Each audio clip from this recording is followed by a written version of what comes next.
Salut, c'est Maude. J'espère que vous allez bien. Comment définir votre lecteur idéal et votre genre littéraire? Le piège classique, vouloir écrire un livre qui plaira à tout le monde. Résultat, il ne touche personne et vous ne savez même plus dans quel rayon le ranger.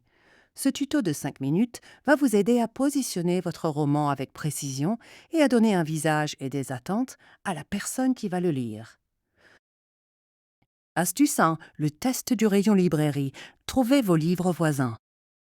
Inutile de chercher à inventer un genre révolutionnaire ou une catégorie introuvable, la méthode.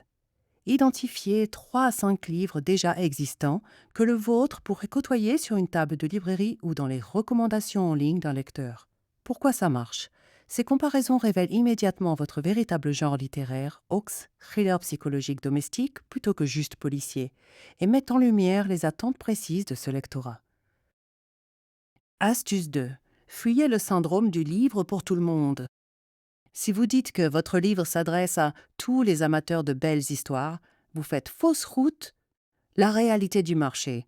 Un livre pensé pour un lecteur précis est presque toujours plus efficace, plus incarné et plus fort narrativement. La solution.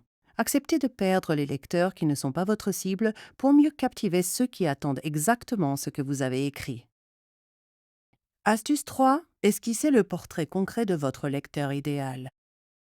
Ne pensez plus à une masse anonyme, mais à une seule et unique personne. Creusez le profil. Quel âge a-t-elle? Quelles sont ses grandes préoccupations, ses peurs ou ses passions du moment?